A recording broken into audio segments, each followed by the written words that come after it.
your intentions. But I'm very excited about impressing you. My intentions are everything is planned.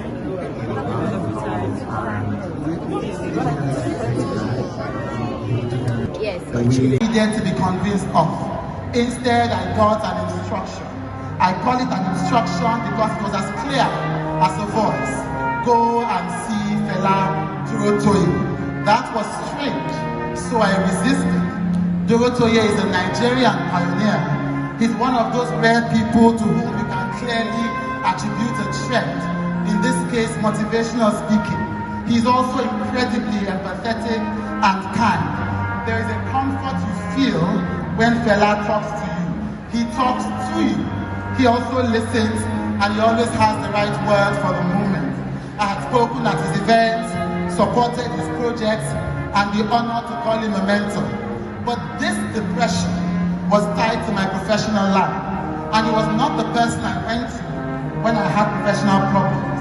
Actually, and remember what peace there is in silence, as far as possible without surrender, be on good terms with all persons, speak your truth quietly and clearly, and listen to others, even to the dull and the ignorant. They too have their story. Avoid loud and aggressive persons. They are vexatious to the spirits, lesser persons than yourself. Enjoy your achievements as well as your plans. Keep interested in your own career, however humble, is a real possession in the council of the years, gracefully surrendering the things of youth. Nurture strength of spirit to shield you in sudden misfortune, but do not distress yourself with dark imaginings. Many fears are born of fatigue. Gentle with yourself. You are a child of the universe, no less than the trees and the stars. You deserve to be here with God, whatever you conceive God to be, and whatever your labors and aspirations in the noisy confusion of life. Keep peace in your soul, with all its sham, drudgery, and Buka. She's the best Buka in the business. Danny is our head of community. I can't see who's there. Right, my new assistant, Fini. Where's my old assistant, Ruth? She's doing her master's exam at the moment, so she's off. Dorcas, our head of product. Kemi, our head of production. Bolade, our photographer. We call him Jablu. Boyega has been my sound guy from the very beginning. Shewa is our head of admin. Ladies and gentlemen, this is the greatest gift God has given me this year. Jennifer Myro is the COO of our company, Joy Inc. And on behalf of all the team, there's Jabless, what our editors, there's Tola, there's Baba Femi, all of these guys. After I came to my awakening, I didn't become happier or stronger or anything. I don't know if that's what happens for anyone else, but that's not what happened for me. I continue to be depressed to all intents and purposes. What happened instead was that I stopped fighting depression. I slowly began to make peace with it. If the shape of this sadness takes up so much surface area of my life, blogger Jess Chong writes, isn't it also possible to reshape this emotion and let it become food and fuel for where I want to lead my life? Instead, I began to pray fully and passionately day and night. After all, I had nothing else to do and nowhere else to turn. When I ran out of words to say, I began to speak in tongues. Speaking in tongues liberated me in ways I cannot even begin to describe. It made my prayers feel genuine and earnest and powerful. It gave a sense of truth and resonance to things I was feeling but could not vocalize. I knew I was saying what I dared to say, even if I did not understand what I was saying.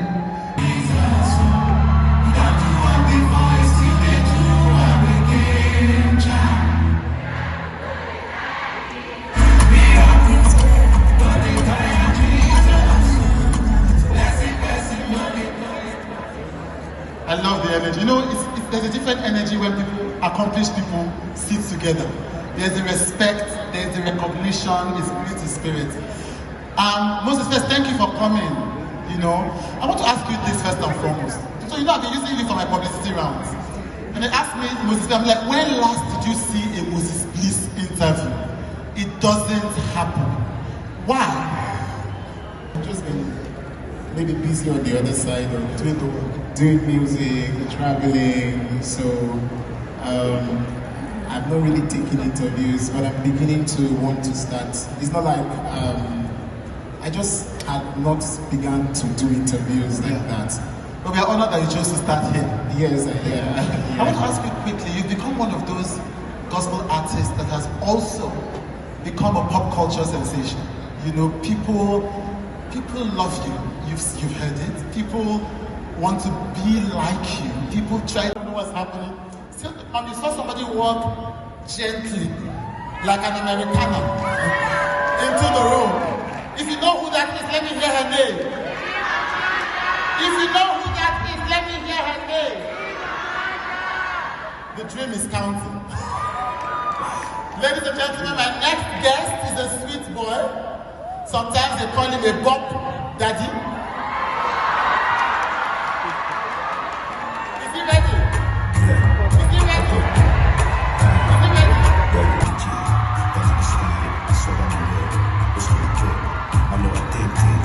What's my name? Big tunes, got the club banging. Less man, more bodies. What's that? It's a You have to learn that as a person. You have to learn, and you have to keep reminding yourself, because nobody's Voltron. Even Jesus lost his temper. Even Jesus lost his temper. Even Jesus like, can't you pray with me for a while to his disciples? It will not be prayer. He scattered the temple. And he thought the other one. No, that was a small one. That was a small one. Yeah. Ladies and gentlemen, please a round of applause for me. I thank you for being so honest, so authentic, and for honoring this space with so much truth. Thank you, ladies and gentlemen. Ovi Ugoma. Please don't come and take my guest out. Right. A round of applause for Fals. I'm going to switch it up. Fals, be ready. Guys, are you ready? Are you ready for this question? Fals, you say you don't have girlfriend. Fals, the thing is paining me. Why? That's all.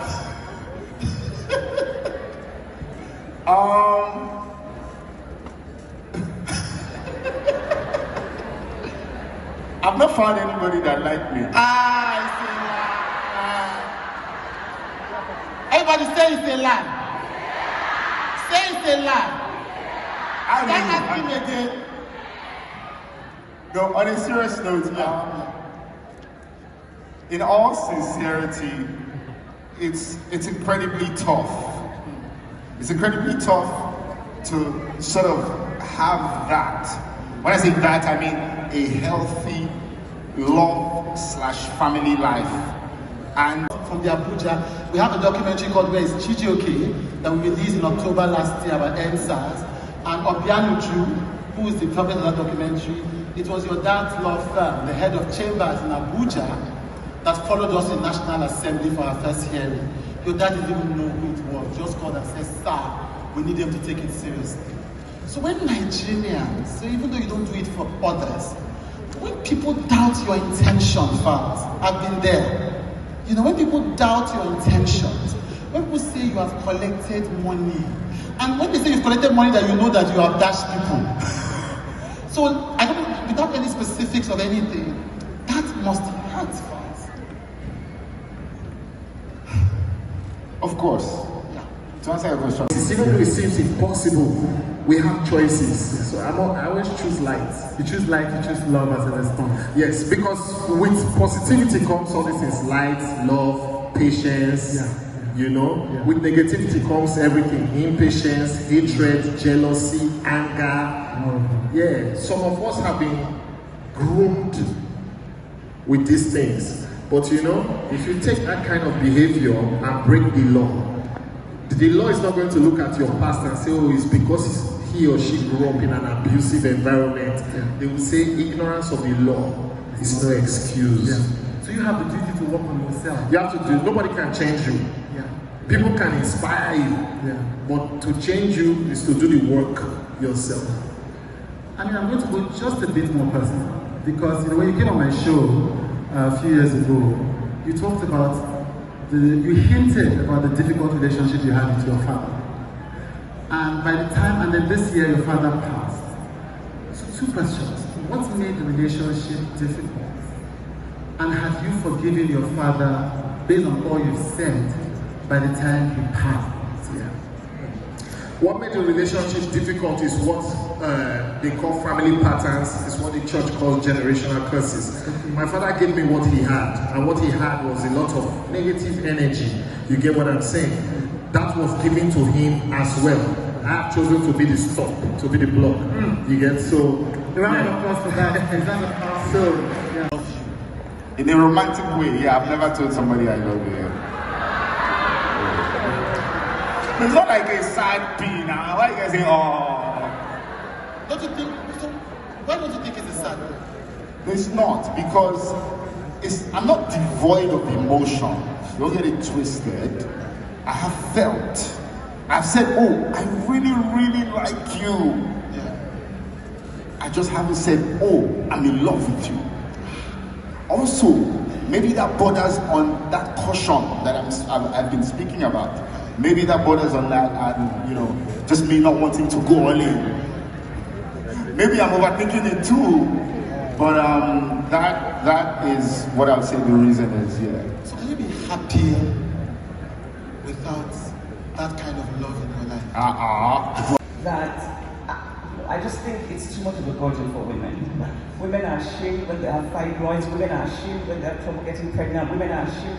So, and I don't believe in that sort of shame. And so, it really was that the interviewer said to me, oh, you look fantastic for someone who just had babies. And I'm not going to say, oh, thank you, because that's a lie. So I said, well, they were born by a surrogate. And apparently I hear that there was a bit of noise about that. There was a bit of noise. And I told you, because there's one of us that try and other people, because she's not on social media, she doesn't use, so we tell her. We'll see that a woman can do whatever she wants with her body, right? So there's a contradiction there. So I think that was what all the noise was about. And my boys are so precious to me. And I hated that anything about them would become politicized. So on the one hand, I thought, I wish I hadn't said that. But then on the other, I thought, there's no way I'm going to lie and claim that I had babies that I did not birth myself. It's just, I just think it's wrong. And I think Shamed and shocked. Yeah. Yes. I think what shocked me wasn't so much, I adored my father, I was a daddy's girl, and so a part of me always feared when I would lose him, right? A part of me always did. And so often when my father would tell me stories, my father was a fantastic storyteller, I would very quietly put my recording on, because in the back of my mind I'm thinking, I want to record him for when he's not here. So I always had that fear. I think what shocked me was when I heard stories about people for whom that book meant something very personal, very meaningful. Yeah. I think we should be able to talk more about these things. I think it helps to know, this is the reason you do your show, and we're not alone. It really helps to know that we're not alone. It really helps us to know that we are not alone. What do you think caused the writer's block for 10 years?